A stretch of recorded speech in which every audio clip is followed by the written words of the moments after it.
పాత్రికేయ మిత్రులందరికీ కూడా ముందుగా నమస్కారాలు తెలియజేసుకుంటూ, ఆంధ్రప్రదేశ్ రాష్ట్రంలో ఇరిగేషన్ వ్యవస్థని, అందులో కూడా పర్టికులర్గా రాయలసీమని ఒక రతనాల సీమగా మార్చాలనేటువంటి ఒక ఆలోచనతో ఆ రోజు అన్న నందమూరి తారక రామారావు గారి దగ్గర నుండి చంద్రబాబు నాయుడు గారి వరకు చేసినటువంటి ప్రయత్నం ఏదైతే ఉందో, ఒక తెలుగు గంగ కానీ, ఒక హంద్రీ నివా కానీ, ఒక గాలేరు నగరి కానీ, ఇట్లాంటి ప్రాజెక్టులన్నీ కూడా ఈరోజు రాయలసీమలో మరి ఉన్నాయి, నిర్మాణాలు అవుతూ ఉన్నాయని అంటే అది ఎన్టీఆర్ గారు, అదేవిధంగా చంద్రబాబు నాయుడు గారి యొక్క కృషి అనే విషయం మనందరికీ తెలుసు.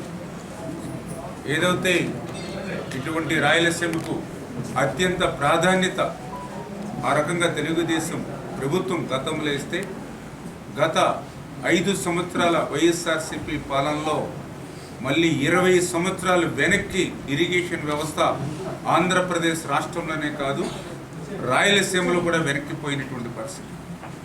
ఎందుకు నేను ఈ మాట చెప్తూ ఉన్నానంటే, ఏదైతే ఇరిగేషన్ శాఖ ఎంత ప్రాధాన్యత తెలుగుదేశం ఇచ్చింది అని అంటే, లాస్ట్ 2014, 2019 5 సంవత్సరాల తెలుగుదేశం ప్రభుత్వంలో ఆ రోజు మాకు 5 సంవత్సరాల బడ్జెట్ 7 లక్షల కోట్లు ఉంటే, అందులో మేము 72,000 కోట్లు ఒక్క ఇరిగేషన్కి పెట్టాం.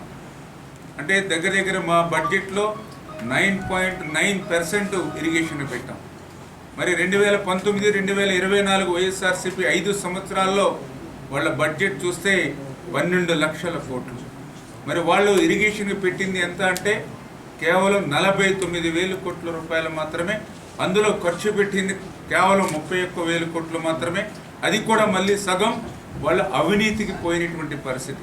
అంటే మేము ఇరిగేషన్ బడ్జెట్లో 9.9% మేము పెడితే వాళ్ళు 2.2% వాళ్ళు ఇరిగేషన్ కేటాయింపులు చేశారని అంటే, ఈ ఆంధ్ర రాష్ట్రంలో ఉన్నటువంటి రైతాంగం మీద, వ్యవసాయం మీద మరి వాళ్ళకు ఉన్నటువంటి నిర్లక్ష్యం, నిర్లిప్తత ఏంటనేది, లక్షలాది మంది ప్రజల దాహార్తిని తీర్చడంలో మరి వాళ్ళు ఏ రకంగా మరి పాలన సాగిందో అదే ఒక ఉదాహరణ అనే విషయాన్ని సందర్భంగా తెలియజేసుకుంటూ, అందులో పర్టికులర్గా ఏదైతే రాయలసీమ కూడా, ఎందుకంటే మాట్లాడితే నేను రాయలసీమ బిడ్డ అని చెప్తూ ఉంటాడు, కానీ వాస్తవంగా చూస్తే మరి ఆ రోజు 2014, 2019 5 సంవత్సరాల్లో రాయలసీమకి 12,000 కోట్ల రూపాయలు ఆ రోజు తెలుగుదేశం ప్రభుత్వం పెడితే, ఈయన 2019, 2024 రాయలసీమలో పెట్టింది 2,200 కోట్ల రూపాయలు.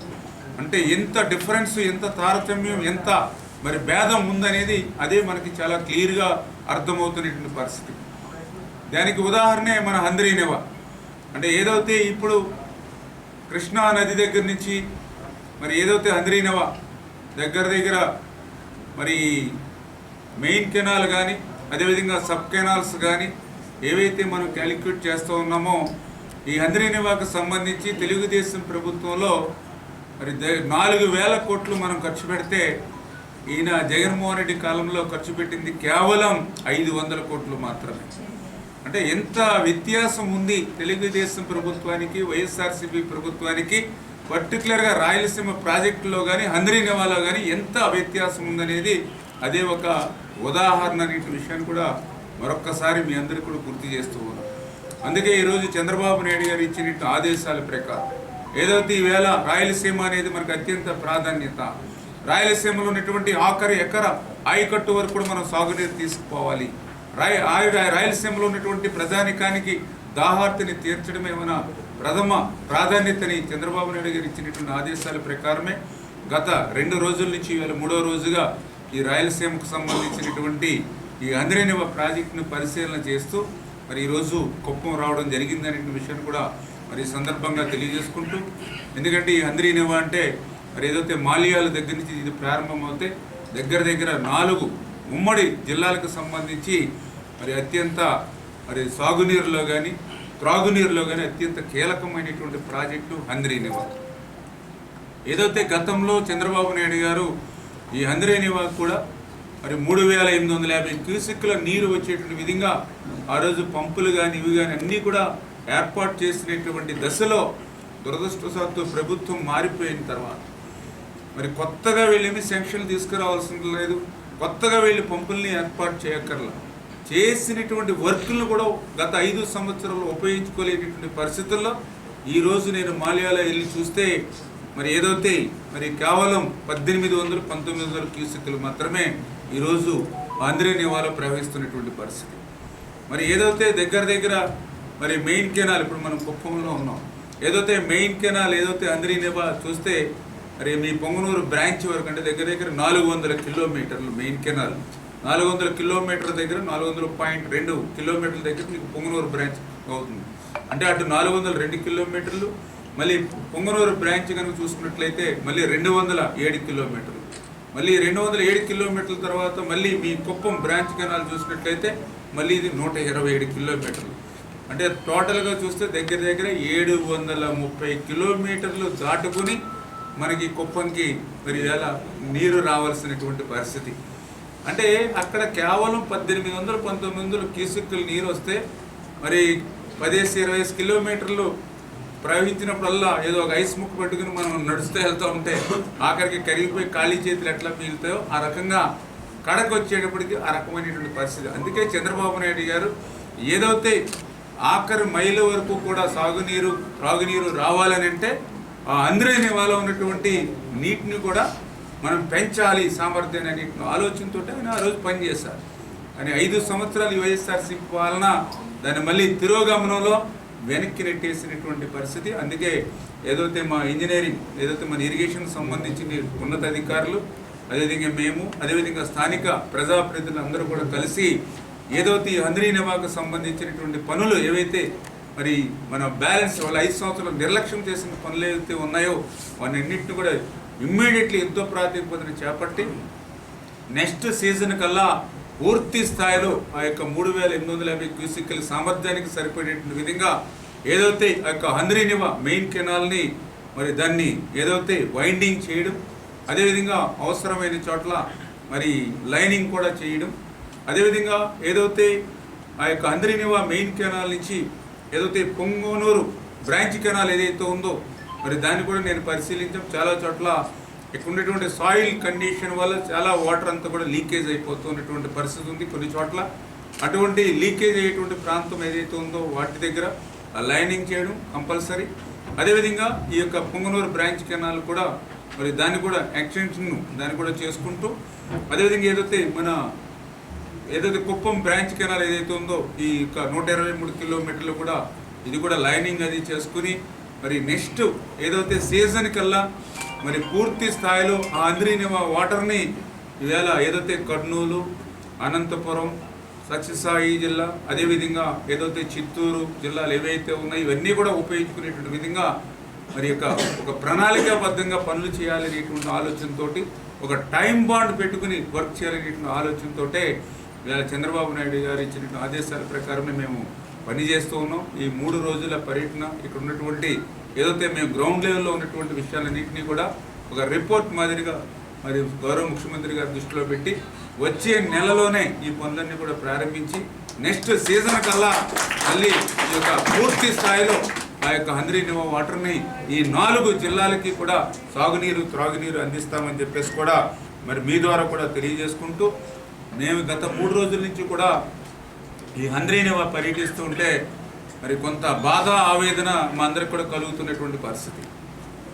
ఏదో పోలవరంలో విధ్వంసం జరిగింది, ఎక్కడో అమరావతిలో విధ్వంసం జరిగింది, మరి ఏదో బుడమేరులో అక్కడ విధ్వంసం జరిగింది, ఏదైతే ఏలేరు రిజర్వాయర్ అక్కడ ఒక విధ్వంసం, ఏదైతే ఈ జగన్మోహన్ రెడ్డి పాలనలో ఎక్కడ చూసినా కూడా విధ్వంసం. కానీ ఈరోజు చూస్తే మరి అదేవిధంగా ఆంధ్రనేవాలో కూడా గత ప్రభుత్వ విధ్వంసం కనపడుతున్నటువంటి పరిస్థితి. ఏదైతే చాలా క్లియర్గా ఈరోజు చూస్తూ ఉంటే ఏదైతే మరి ఇక్కడ ఉన్నటువంటి నేత మీ అందరికీ తెలుసు, ఏదైతే పెద్దిరెడ్డి గారు మరి ఆయన దోపిడీ మీద, లూటీ మీద ఏదైతే దృష్టి పెట్టాడో, ప్రాధాన్యత ఇచ్చాడో, అది కనీసం ఆయన పొంగనూరు బ్రాంచ్ కెనాల్ మీదన ఆ ప్రాధాన్యత పెట్టుంటే ఈరోజు ఆ లైనింగ్ వైండింగ్ పూర్తయి ఉండేది. కానీ తన ధ్యాస అంతా కూడా లక్షల కోట్లు దోపిడీ మీద, లూటీ మీద, ప్రజా సంపద లూటీ మీద దృష్టి పెట్టాడు తప్ప కనీసం ఆయన నియోజకవర్గం నుంచి పోయేటువంటి ఆ యొక్క ఏదైతే ఆ యొక్క బ్రాంచ్ కెనాల్ పూర్తి చేయడం మీద పెట్టలేదు అని అంటే వాళ్ళ ప్రయారిటీ ఏంటనేది అర్థమవుతున్నటువంటి పరిస్థితి. ఎంత అన్యాయం అంటే నిన్ననే నేను చూశాను, ఏదైతే ఈ చిప్లీ ఏదైతే రిజర్వాయర్ కానీ, అదేవిధంగా గుంటవారిపల్లి రిజర్వాయర్ కానీ, అంటే ఇవి ఏదైతే మదనపల్లికి చాలా వాటర్ అంటే త్రాగునీరు అవసరాలు తీర్చేటువంటి రిజర్వాయర్స్. ఆ రోజు 14-19లో తెలుగుదేశం ప్రభుత్వంలో 90% ఈ రిజర్వాయర్స్ పూర్తయి ఉన్నాయి. ఈరోజు నేను ఉదయం పరిశీలిస్తే 90%, 90% 2019కి పూర్తయి ఉన్నాయి. అంటే మిగిలినటువంటి 10% కూడా 5 సంవత్సరాల్లో పూర్తి చేయడానికి వీళ్ళకి ఖాళీ లేదు. ఎంత దుర్మార్గమైనటువంటి పరిపాలన జరిగింది గత 5 సంవత్సరాలు అంటే చాలా ఆశ్చర్యం. ఎందుకంటే అక్కడ ప్రజల దాహార్తిని తీర్చేటువంటి రిజర్వాయర్స్. సరే, ఆ 5%, 10% వీళ్ళు పూర్తి చేయలేకపోయారు. సరే, ఇప్పుడు మనం ఏదో కష్టపడి పూర్తి చేసుకుంటాం. కానీ ఇంకా దాన్ని ఎంత విధ్వంసం అంటే ఆ రిజర్వాయర్లో ఉన్నటువంటి ఇసుక అంతా కూడా తవ్వుకుని పోయారు.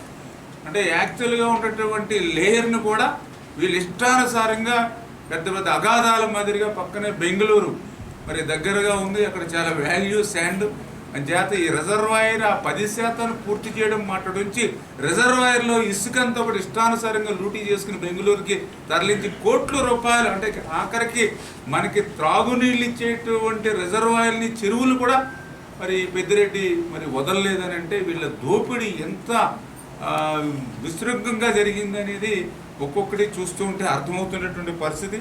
అదేవిధంగా ఏదైతే చాలామంది నిర్వాసితులు R&R ప్యాకేజీ కోసం కూడా ఈరోజు నా దగ్గర రావడం జరిగింది.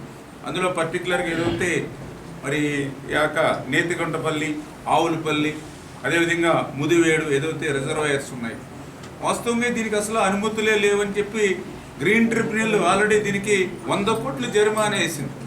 అంటే వీళ్ళ దోపిడీ ఏ రకంగా జరిగింది, పెద్దిరెడ్డి దోపిడీ ఏ రకంగా జరిగిందంటే ఈ రిజర్వాయర్లో ఒక ఉదాహరణ. 100 కోట్ల రూపాయలు ఒక గ్రీన్ ట్రిబ్యునల్ జరిమానా వేసింది ఈ యొక్క పెద్దిరెడ్డి కంపెనీకి, లేదా ఈ యొక్క ఏదైతే వైఎస్ఆర్సీపీ ప్రభుత్వానికి అంటే ఎంత దోపిడీ, ఎంత లూటీ చేశారు.